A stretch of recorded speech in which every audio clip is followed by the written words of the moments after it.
Assalamualaikum warahmatullahi wabarakatuh.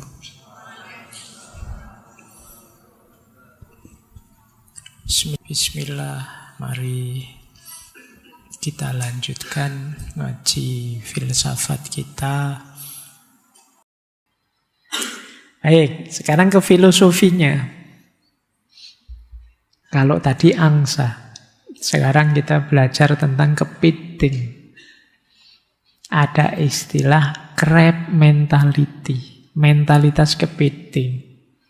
Di sekitar kita banyak kepiting. Jadi kepiting itu cara berpikirnya orang yang tidak mau kita maju. Kita harus ada di bawah dia.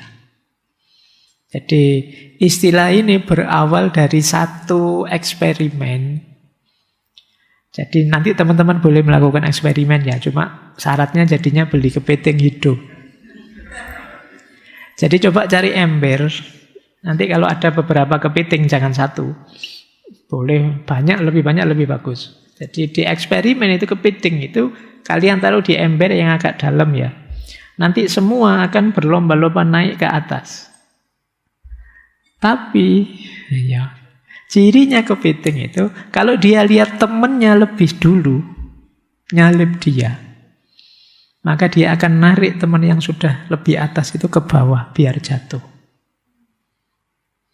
Makanya disebut crab mentality. Jadi nanti sampai lama, tidak akan ada yang sampai di atas. Jadi begitu ada yang mau nyampe atas, ditarik oleh temannya, jatuh ke bawah. Begitu nyampe atas, ditarik oleh temannya, jatuh ke bawah. Jadi kadang-kadang ya malah jatuh bareng. Tidak apa-apa, yang penting tidak ada yang duluan keluar. Itu mental kepiting namanya. Nah, ini support system yang negatif sekali. Jadi kalau ada kepiting itu mencoba manjat keluar, akan ditarik ke bawah. Dan sampai lama kalian tidak perlu ngasih tutup itu. Tetap akan ada asal dia masih hidup, itu dia akan tetap ada di bawah. Yang bisa ngangkat ya kalian sendiri yang punya pada akhirnya. Nah, itu namanya sindrom kepiting. Crab mentality. Jangan-jangan, ini jangan-jangan ya, wong yo ndak serius. Kenapa bangsa kita ndak maju-maju? Jangan-jangan ada aspek ininya juga, crab mentality. Begitu ada yang mau maju lah kok enak. Iya, jadi ini kalau bahasa agama diawali iri, dengki, terus tidak senang kalau lihat orang sukses, unggul duluan, akan dia tarik ke bawah. Jadi ini ciri-cirinya apa? Iri terhadap keberhasilan orang lain. Di sekitar kita juga banyak. Tidak mendukung, malah menjatuhkan. Kita sendiri sudah berupaya naik, tapi kok terus dia tinggal menjatuhkan saja. Padahal kan membangun itu sulit, kalau menjatuhkan sih gampang. Kemudian biasanya terus menyebar komen-komen negatif. Kalau ada orang sukses, itu kebetulan saja. Itu karena orang tuanya privilege. Ya, itu. Sebenarnya bahasa-bahasa orang iri. Jadi tidak senang kalau ada orang lain sukses. Masih mending bahasa kompetisi. Kalau bahasa kompetisi itu, kalau dia sudah naik, aku harus segera naik, tidak boleh keduluan dia, itu masih mending. Tapi ini dia narik yang sudah di atas. Jadi banyak di sekeliling kita orang seperti itu. Dia menahan orang lain agar tidak berkembang. Mentang-mentang dia lulusnya lama, terus bilang ke temannya, ngapain lulus cepet-cepet? Padahal itu sebenarnya dia takut diselip temennya. Tuh dia bilang, lulus cepet-cepet, lalu ya nganggur. Setelah ini mau apa? Sudahlah, masih enak sekarang statusnya mahasiswa gitu. Ini crab mentality. Dia senang lihat orang lain gagal agar dirinya tidak merasa kalah, tidak merasa tertinggal. Bahwa sudahlah, kita sama-sama kayak gini aja lah. Jangan keduren, jangan kejauhan. Nah, ini namanya crab mentality. Ini filosofi pertama. Ada filosofi menarik lagi. Ada istilah bajak laut di perahu bocor. Bajak laut itu mewakili orang atau sekelompok orang yang secara aktif mengambil keuntungan sendiri. Egois, nyari enaknya sendiri, untungnya sendiri. Tapi ini dia membajak di perahu bocor. Jadi perahu itu ya anggap saja tempat bersama, bocor itu yang sedang bermasalah, sedang bahaya, sedang beresiko. Bajak laut di perahu bocor itu berarti orang yang harusnya bekerja sama untuk mengatasi kebocoran, tapi justru dia mengambil keuntungan dari situasi itu sehingga situasinya tambah buruk. Jadi situasi yang sudah sulit tambah kacau. Ini namanya bajak laut di perahu bocor. Contohnya mungkin contoh sederhananya ya, kalau kalian kemarin demo rame-rame, demonya damai kok, tertib kok, tiba-tiba ada provokator. Dari tertib terus jadi kacau, tambah hancur. Loh, kalian demo itu kan untuk nambal perahu bocor. Tapi ada yang ngambil keuntungan dari situ. Akhirnya ya jadi tenggelam sudah, perahunya hancur sudah. Niat memperbaiki tidak jadi, malah masalah tambah. Nah, ini kasus namanya bajak laut di perahu bocor. Nah, kalian, orang-orang sekelilingmu juga ada yang seperti itu. Mengambil keuntungan di saat kamu susah. Di saat kamu bermasalah. Entah dengan cara apa. Nah, kayak apa wis? Rentenir misalnya. Rentenir itu bajak laut di perahu bocor. Ngerti kamu butuh uang, sudahlah tak pinjemi ya. Ini saya mumpung baik hati, tapi yo besok bunganya 50%. Gitu kan. Itu bajak laut di perahu bocor. Akhirnya apa yo? Perahunya lebih hancur lagi, lebih tenggelam lagi. Ini termasuk circle yang toksik. Situasi yang memprihatinkan. Oke, kalian waspada ya. Yang pertama tadi crab mentality, mental kepiting. Dan yang kedua, bajak laut di perahu bocor. Di sekitarmu mungkin banyak bajak laut dan banyak kepiting. Hati-hati untuk mentalitasmu. Lanjut. Nah, ini tema utama kita malam hari ini ya. Gimana sih Pak menghadapi era ketidakpastian? Support system yang seperti apa yang harus kita bangun?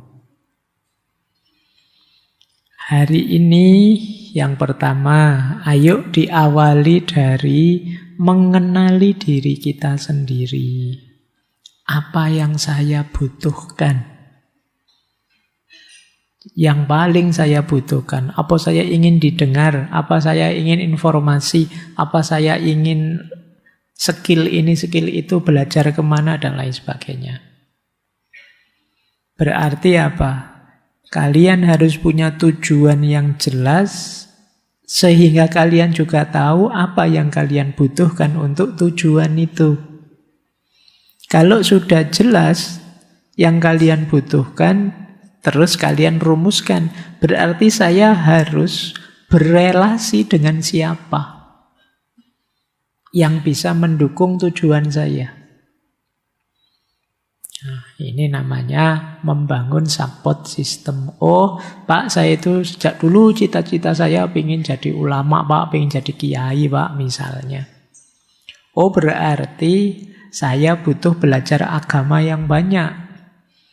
Nah, apa yang harus saya lakukan kemudian untuk support sistemnya? Oh, saya harus banyak kenal sarjana-sarjana agama, santri-santri. Saya harus ke pesantren biar punya relasi dengan kiai dan lain sebagainya. Ini yang disebut kenali kebutuhan kita. Ya syaratnya tadi ya punya tujuan. Tentang tujuan kita bahas minggu depan. Yang kedua, tentu saja pilih lingkungan yang positif. Hindari yang toksik tadi. Hindari juga lingkungan yang penuh gosip. Kenapa? Menghabiskan waktu.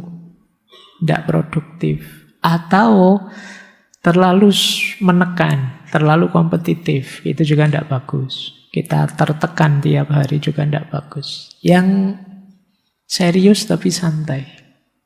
Bisa mendukung kita. Kemudian tadi ya, kita harus bisa saling mendukung di antara kita. Jangan hanya egois mencari dukungan, kita juga harus jadi pendukung yang baik. Kemudian manfaatkan teknologi. Cari grup-grup online yang mendukungmu. Grup WA, forum online, tapi yang positif ya. Jangan yang toksik. Jangan yang tiap hari perang stiker sama hoax. Ya. Oke. Eman-eman waktumu. Cari yang produktif. Syukur-syukur. Kan tadi ada tujuan, ada kebutuhan. Kalian punya figur panutan yang bisa ditanya, yang bisa nuntun, bisa bimbing. Sehingga bisa jadi penuntunmu di tengah ketidakpastian. Kemudian yang terakhir, untuk support system di era ketidakpastian, jaga kesehatanmu. Lalu kalau kamunya sendiri drop, sakit, gimana bisa didukung? Wong yang didukung sudah loyo. Kalian harus tegak dulu baru bisa didukung. Jadi ini 6 hal ya untuk kita membangun support system. Ada isu lagi sekarang. Pak, sulit saya Pak bikin support system. Ada jalan terakhir, kalau kalian memang benar-benar tidak ada orang lain yang bisa disandari, ada istilah self-support. Nyari sahabat kok sulit? Ya sudah, kita jadi sahabat yang baik bagi diri kita sendiri. Ini namanya self-support. Kemampuan kita memberi dukungan pada diri kita sendiri. Apakah itu emosional, mental, praktis. Kalau tidak ada orang yang bisa mendukung kita, sudah, lingkungan saya toksik semua Pak, gimana ini? Ya sudah, kalau memang sama sekali tidak bisa, jadilah kamu sahabat bagi dirimu sendiri. Baik secara emosional, kognitif, fisik, sosial, alternatif maupun spiritual. Jadi sahabat bagi dirimu secara emosional, misalnya kamu belajarlah bisa menenangkan dirimu sendiri tanpa harus ditenangkan orang lain. Menstabilkan dirimu sendiri tanpa harus dihibur, didukung orang lain. Ini namanya self-support. Misalnya kamu bisa memvalidasi dirimu, ya saya sedang sedih dan wajar aku sedih karena mengalami ini dan kesedihanku itu sah, valid. Aku tetap berharga, aku tidak jatuh hanya gara-gara kesedihanku. Nah, ini namanya kalian bisa mendukung dirimu sendiri. Pikiranmu juga begitu, kamu tidak menyalah-nyalahkan dirimu. Iya saya gagal, tapi kegagalan ini pelajaran yang berharga buatku. Nah, ini kalian bisa jadi penghibur untuk dirimu. Aku akan belajar dan berproses untuk jadi tambah baik terus. Self-support juga tadi ya, kalian bisa mendukung dirimu sendiri secara fisik. Makan cukup, tidur, olahraga. Karena ya kuncinya tadi di situ. Kemudian sikapmu terhadap dunia sosial, ada pendukung, alhamdulillah. Tidak ada, tidak apa-apa. Jadi aku bisa mendukung diriku sendiri. Nah, ini self-support namanya. Dan kita bisa menyambungkannya secara spiritual, dengan keimanan dengan Tuhan, dengan nilai-nilai yang kita yakini. Jadi kita mampu memberi dukungan pada diri sendiri, baik emosional, mental, maupun praktis. Ada beberapa tipsnya. Kalau ingin lebih kuat dengan dirimu sendiri, ini bahasa saya ya. Strategis self-support. Strategi mendukung diri kita sendiri. Yang pertama apa? Journaling, nulis. Kalian tidak punya sahabat, ya sudah, curhat lewat tulisan dengan dirimu sendiri. Kalau zaman dulu ada namanya buku harian. Ya, saya yakin beberapa di antara kalian pernah itu mentradisikan buku harian. Meskipun biasanya rajin di awal terus macet di tengah. Tidak apa-apa, kalian hidupkan lagi ya. Tempat curhat yang paling aman itu journaling. Kalian nulis sendiri. Curhat dengan dirimu sendiri. Hari ini aku suntuk sekali. Karena di kampus dosen marah-marah, teman-teman cuek. Kalau yang mau cerita saja kamu. Curhat dengan tulisanmu. Itu banyak meringankan bebanmu. Yo, kalau sekarang kan tidak harus beli buku. Kalau zaman dulu beli buku diari itu ya. Sampai dikasih gembok itu zaman dulu. Biar tidak dibaca orang. Saya tidak tahu. Masih ada tidak ya itu. Yang diari digembok. Kadang-kadang sudah digembok kuncinya hilang. Padahal ingin nulis itu. Karena saking khawatirnya dibaca orang. Saking privatnya isinya. Nah, nanti kalian buka ya, kalau pulang ke kampung coba dicek, semoga masih ada diarimu, terus kamu baca sekarang itu. Biasanya kamu terus ketawa-ketawa membaca. Padahal dulu nulisnya sambil nangis-nangis. Ya enggak apa-apa, itu menunjukkan kamu berkembang. Oke, jadi cara pertama itu ya, menulis. Cara kedua, self-affirmation. Pinter-pinterlah bicara dengan dirimu. Aku kuat kok. Aku berhak bahagia kok.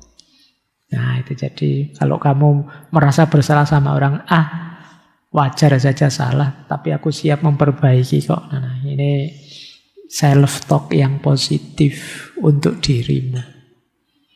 Membuatmu kuat. Oke.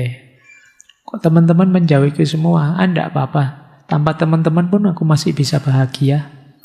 Emangnya aku yang rugi, mereka lah yang rugi. Nah, itu rodo pede, rodo gaya gitu, tidak apa-apa. Menegaskan bahwa saya masih bisa bahagia meskipun dengan diriku sendiri. Kemudian lakukan ritual-ritual kecil yang membuatmu semakin suka dengan dirimu. Mungkin ngopi, ngeteh, jalan-jalan. Kalau yang religius, sholat malam, puasa Senin Kemis. Itu kan ritual kecil tapi membanggakanmu sendiri tentang dirimu. Membuatmu tambah percaya. Wah, saya yang kayak gini ternyata bisa ya puasa Senin Kemis. Itu kan keren. Jadi membuatmu semakin percaya diri, tambah mantap. Kemudian penting juga kalian bisa dikit-dikit lah teknik menenangkan diri, mindfulness, ambil nafas panjang, fokus, istirahat, ngambil jeda, menemukan makna positif dari hal negatif. Ini membahagiakan dirimu. Termasuk yang paling penting, kenali pola kebutuhanmu. Kapan istirahat?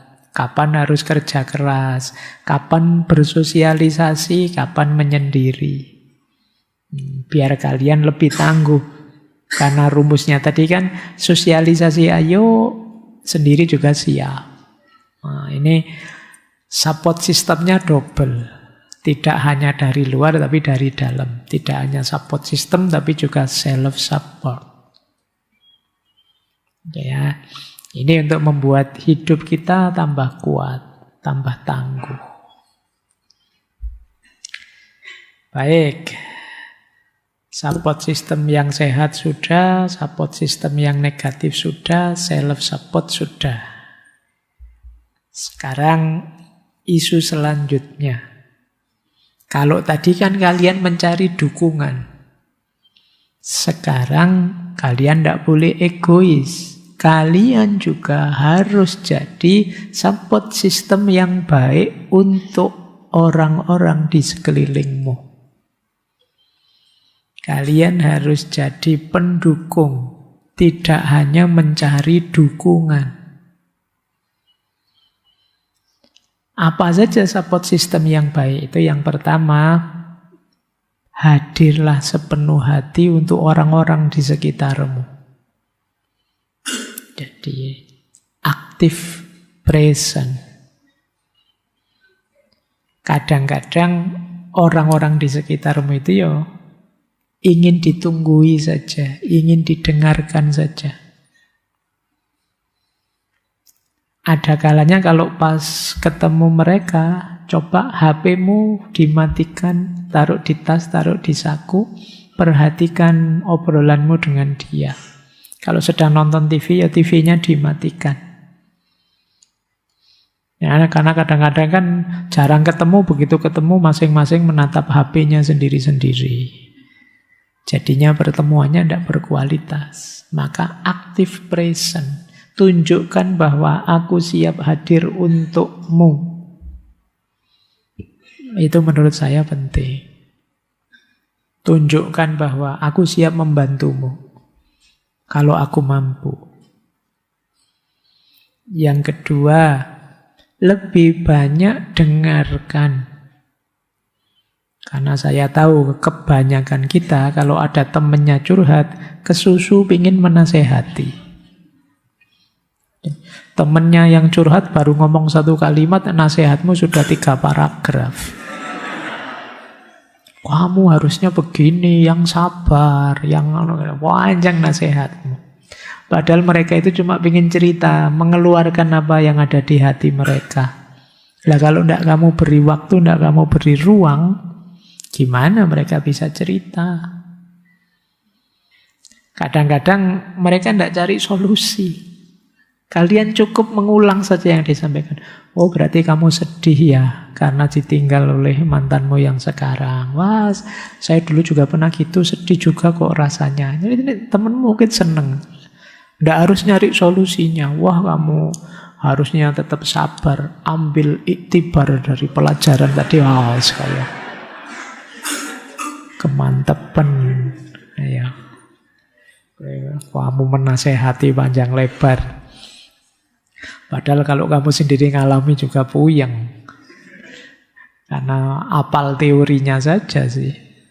Karena itu ya kadang-kadang temanmu hanya ingin hadirmu. Yang siap jadi wadah apapun yang mereka rasakan. Kemudian validasi perasaan mereka. Jadi kalau mereka merasa sedih, iya, aku ngerti kesedihanmu. Aku tahu itu berat sekali. Nah, ini. Jangan disepelekan. Alah kayak gitu aja kamu. Nah, itu dia sakit nanti dia. Baper karena dia sedang butuh diakui bahwa sedihku ini valid. Gelisahku ini valid. Cemasku ini valid. Saya sering cemas, sering itu. Allah gitu aja cemas. Kamu kurang zikirnya sih, kurang istighfarnya sih. Kita sering begitu. Jadi akui bahwa yang dia rasakan itu sah. Karena memang kita ini manusia. Wajar saja ada sedihnya, ada beratnya hidup. Dan hindari istilahnya toxic positivity. Toxic positivity itu menganggap bahwa yang gagal itu sebenarnya tidak gagal. Yang kalah sebenarnya tidak kalah. Ini namanya toxic positivity. Kalah ya kalah saja. Biasa kok hidup itu. Ada kalahnya, ada menangnya. Jangan biar menasehati orang sebaliknya. Padahal itu negatif, kamu posisikan positif. Dia jadi tertipu nantinya. Kamu bilang, tenang saja. Gagal itu adalah keberhasilan sebenarnya yang tertunda. Itu bisa menipu orang. Nanti besok gagal lagi, gagal lagi. Ya, jadi mau terang-terangan saja bilang, iya hidup itu memang kadang-kadang ada gagalnya. Kadang-kadang juga gagalnya berulang-ulang. Karena memang kita tidak menguasai hasil. Yang penting sudah kita ikhtiari maksimal. Kan itu lebih menenteramkan daripada kamu. Tenang saja, itu keberhasilan yang tertunda itu. Tertunda sampai kapan? Ya diulang gagal lagi, diulang gagal lagi. Oke, validasi perasaannya. Kemudian kalau memang dia perlu bantuan, ya dibantu. Tapi ya tanyakan dulu, kamu ingin komentarku enggak? Kamu perlu solusi dariku enggak? Ya kalau temanmu bilang enggak usah, ya sudah. Pokoknya aku selalu di pihakmu. Itu sudah menenteramkan temanmu. Baik. Terus termasuk tadi ya, kalau kalian jadi support system, jaga batas. Support system bukan berarti kalian harus siap terus sih. Jangan sampai kamu bantu temenmu lepas dari kesusahannya, berakhir kamu sendiri yang drop. Ya kamu jaga kesehatan mentalmu juga, kesehatan fisikmu juga. Bukan berarti 24 jam sehari kamu siap. Nah, nanti bisa masalah. Jadi kalian harus juga ngukur kekuatanmu.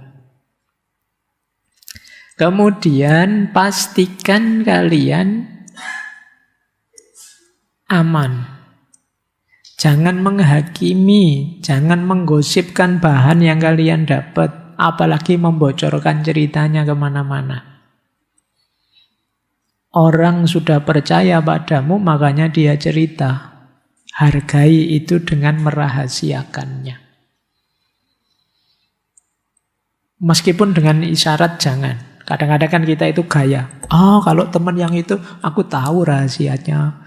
Cerita dong. Oh jangan, saya sudah. Itu ya mancing-mancing, kamu sendiri kayak ngomong kok. Nggak usah dipancing-pancing begitu, ya diam saja, karena kadang-kadang kita gaya. Kamu nggak ngerti, aku lebih tahu, dia curhat padaku kemarin. Cerita dong. Oh nggak boleh, kan harus rahasia. Ya podo wae, itu mancing-mancing. Kamu sudah dipercaya, harusnya bisa dipercaya. Biar nggak kena trust issue nantinya. Terus, kalian hebat jadi support system bukan dengan membuat orang bergantung padamu, tapi membuat dia mandiri bisa menyelesaikan masalahnya sendiri. Kalian hanya nuntun mengarahkan.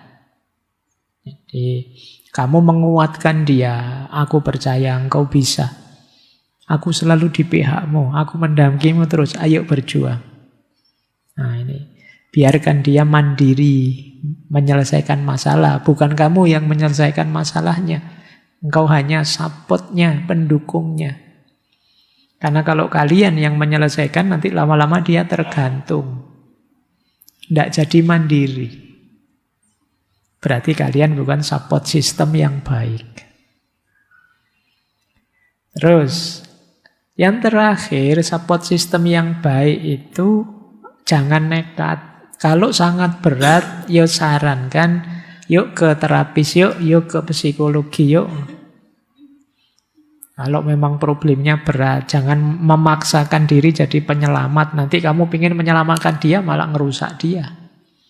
Kalau dia parah, ya lebih baik psikiater saja deh, atau ke psikolog saja deh, tidak masalah. Lebih aman. Kalau memang gejalanya mungkin sudah selevel depresi yang lebih berat. Baik. Terus ada satu quotes menarik tentang support system yang baik itu. Ada kalimat begini, jangan hanya ngajari aku memancing, tapi arahkan aku ke sungai. Dan yang terpenting, jangan racuni sungai yang seharusnya aku pancing. Menarik ya peribahasa ini. Kita kan dulu ada peribahasa, jangan beri ikan, tapi beri kailnya. Tapi diberi kail kalau tidak diajari mancing buat apa? Kalian pegang alat pancing tapi tidak bisa mancing tetap. Selanjutnya apa? Ajari mancing. Tapi terus ya jangan cuma ngajari mancing. Tunjukkan sungainya di mana. Dan yang paling penting, jangan meracuni sungai tempat saya mau mancing. Ini maknanya dalam ya untuk konteks support system. Mengajari mancing berarti memberi keterampilan. Jangan hanya memberi keterampilan, tapi juga arahkan aku ke sungai. Memberi akses ke sumber daya, ke sarana, sehingga keterampilan itu bisa dipraktekkan. Jadi pendidikan saja tidak cukup, harus ada akses ke fasilitas, peluang, ekosistem, dan lain sebagainya. Itu namanya arahkan aku ke sungai. Jadi kalau kalian bimbing orang, jangan cuma dikasih teori, tapi tunjukkan ini loh yang harus kamu lakukan, masuknya lewat sini loh. Tapi ada yang lebih penting, jangan racuni danau atau jangan racuni sungainya. Kalian tadi mengarahkan ke sana, padahal medan itu sudah kalian rusak sebelumnya. Sudah kalian hancurkan. Percuma orang diberi ilmu, diberi alat jika lingkungannya rusak. Sistemnya korup. Ini. Jadi support sistemnya harus utuh. Tidak hanya diberi teori tapi juga diajari teknik. Tapi juga dibukakan akses, tapi juga disiapkan arena yang cocok. Kalau bisa seperti ini, ya support sistemnya luar biasa. Oke, masih ada sedikit waktu ya. Dari semua tadi saya ingin masuk sebentar. Kalau ada yang tanya dalilnya support system, itu hadis ini sebenarnya. Al-mu'minu lil mu'mini kal bunyan yashuddu ba'duhum ba'dun. Itu haknya kurang mim. Seorang mukmin terhadap mukmin yang lain itu seperti bangunan. Yang satu menguatkan yang lain. Jadi kita ini harus seperti bangunan saling menguatkan. Kita saling jadi support bagi sesama kita. Aku pendukungmu, engkaulah pendukungku. Ini dalam agama ya. Kuncinya apa? Kalau dalam Islam kuncinya 3 untuk jadi support system yang baik. Yang pertama ta'aruf. Wa ja'alnakum syu'uban wa qabaila li ta'arufu. Saling memahami, saling mengenal di antara kita. Tidak mungkin kita bisa jadi support system yang baik kalau kita tidak saling kenal, tidak saling paham. Kalau kita saling tertutup, kalau kita saling abai, apalagi saling benci, tidak mungkin kita saling jadi pendukung. Kalau sudah saling memahami, yang kedua ta'awun. Wa ta'awanu 'alal birri wat taqwa wa la ta'awanu 'alal ismi wal udwan. Salinglah tolong menolong dalam kebaikan dan ketakwaan. Nah, ini baru kita mulai saling mendukung. Saling mensupport tadi, ta'awun. Tapi juga jangan lupa kita manusia biasa. Kadang-kadang juga salah, keliru, alpa, khilaf. Di antara support system yang kita jalankan antara lain adalah tawasau. Wa tawasau bil haq, wa tawasau bis sabr. Jadi ini rumusnya support system ya kalau saya dalam Islam. Ta'aruf, ta'awun dan tawasau. Saling memahami, saling bekerja sama, dan saling menasehati. Disitulah nanti kita kalbunyan, yashuddu ba'duhum ba'du, yang saling menguatkan satu dengan yang lain. Oke, saya tambah satu teori lagi. Kalau tadi sudah self-support, sudah kita jadi support system. Terakhir saya ingin menyampaikan, ini yang paling banyak disinggung. Pak, saya ingin support sistemnya Allah saja. Oh, ini luar biasa ya. Jadi menjadikan Allah sebagai satu-satunya sumber utama kekuatan, penghiburan, sandaran. Bukan hanya manusia. Bagus dan memang pokoknya di sini. Tapi nanti kita bahas dulu sebentar, biar tidak salah paham. Ini nanti kalau dihubungkan dengan konsep Islam, itu nanti berhubungan pertama dengan tawakal. Kita pasrah pada Allah setelah ikhtiar. Yang kedua berhubungan dengan tauhid. Iyyaka na'budu wa iyyaka nasta'in. Ngapain Pak saya minta tolong orang? Allah saja. Satu-satunya saya menyembah dan minta tolong adalah Allah saja. Dan yang ketiga zikir. Ala bi dzikrillahi tatmainnul qulub. Kalau kita mencari ketenangan hidup, zikir. Nah, seperti apa Allah sebagai support system? Ya, di situ saya jelaskan ada unsur emosionalnya, ada unsur eksistensialnya, ada unsur moralnya, ada unsur praktisnya. Unsur emosional, kesadaran kita bahwa dengan dekat pada Allah, hati kita tenang. Dan kita tahu Allah lebih paham luka hati kita bahkan sebelum kita mengucapkannya. Allah adalah Al-Latif, zat yang maha lembut, yang tahu sampai detail kecil kelembutan, termasuk hati kita. Yang kedua, kenapa Allah kita jadikan support system? Karena Allah akan senantiasa membersamai kita, sementara manusia pada akhirnya akan meninggalkan kita.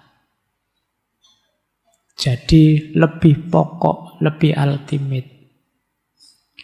Yang ketiga, Allah adalah sumber hidayah yang nuntun kita. Dan yang keempat, di level praktis keseharian ada banyak ibadah yang bisa jadi katarsis, yang bisa jadi pendukung kita dalam situasi sedih, susah, misalnya sholat, doa, juga istighfar. Terus kalau ini teman-teman paham sebenarnya, karena nanti akan ada, lupa kalau begitu semua konsep support system tadi gunanya apa? Kalau pada akhirnya, sudahlah pasrah pada Allah saja. Jawabannya di sini. Jadi karena Allah juga sudah menetapkan sunnatullah. Termasuk tadi sunnatullah kita ini makhluk sosial. Jadi Allah sebagai support system itu nanti kan berhubungan dengan kita mengenali batas kita, memperkuat, memperluas batas kita, dan pada akhirnya memasrahkan batas kita kepada Allah. Pak, berarti saya tidak perlu minta tolong pada manusia dong, saya minta tolongnya pada Allah saja. Cara membacanya tidak seperti itu. Kenapa? Karena di antara bentuk pertolongannya Allah adalah dengan hadirnya orang lain. Misalnya, ya Allah saya tidak pintar urusan agama, tunjukkan padaku mana yang benar tentang urusan agama ini. Loh, itu petunjuk yang diberikan Allah dalam bentuk apa? Ya dalam bentuk para ulama, dalam bentuk Al-Quran, dalam bentuk kitab-kitab. Jadi tidak bisa kita pokoknya semuanya saya kembalikan pada Allah saja. Iya, tapi ada mekanismenya. Di situ saya kasih kalimat, melupakan Allah memang tidak boleh. Itu namanya kita kufur. Tapi kita merasa saya tidak perlu pertolongan siapapun. Hati-hati, kadang-kadang jatuhnya bisa sombong. Jadi iya, mari kita jadikan Allah sandaran. Dengan memperbanyak doa, zikir, sholat, tawakal. Dari situ kita mendapat penguatan. Tapi selain itu, mari kita juga menggunakan sebab-sebab yang disediakan oleh Allah agar beban kita lebih ringan. Persahabatan itu yo anugerah, pertemanan yo anugerahnya Allah, keluarga yang baik yo anugerahnya Allah. Jadi kita didukung mereka, mencari dukungan pada mereka, itu natural saja, sunatullah saja. Jadi mari kita anggap manusia, profesi, fasilitas apapun itu adalah sarana-sarana yang diberikan oleh Allah. Pak, saya tidak mau bertanya pada manusia. Saya langsung tanya pada Allah. Ya apa Allah terus jawab? Dan jawabannya lewat mulutnya para ulama, kitab-kitabnya mereka. Kan begitu. Jadi gunakanlah sebab yang sudah disediakan oleh Allah untuk mengatasi kesulitanmu. Jadi tidak usah malu minta tolong. Karena memang Allah yang menanamkan fitrah bahwa kita saling memerlukan. Allah sendiri yang meminta kita saling menolong. Ta'awun tadi juga perintahnya Allah. Oke ya, ini biar tidak salah paham. Bahwa iya, kita semua pada akhirnya pasrah sepenuhnya pada Allah. Tapi jawaban Allah antara lain kita juga menggunakan sebab-sebab yang sudah disediakan oleh Allah.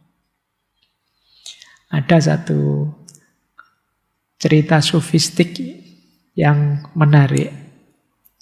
Jadi satu ketika ada orang yang mengeluh pada Allah.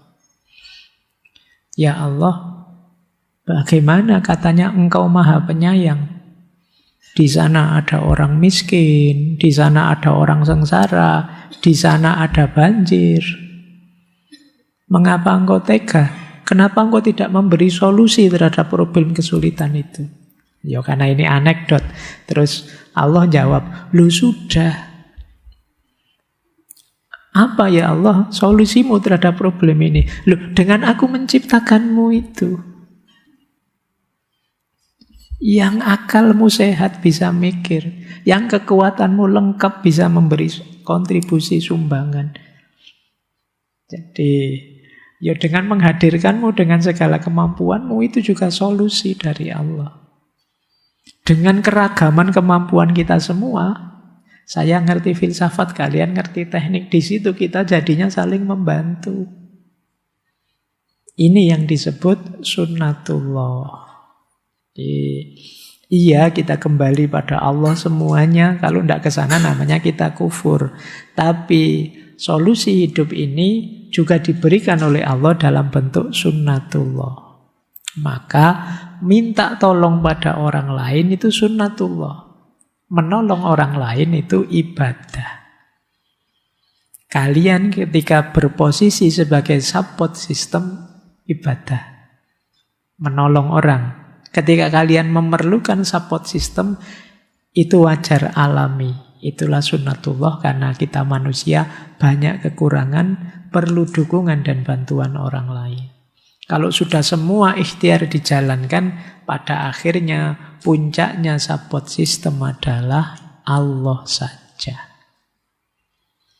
Oke, ya, dengan algoritma ini semoga teman-teman lebih paham ya, memposisikan aspek support system, sistem pendukung dalam hidup kita.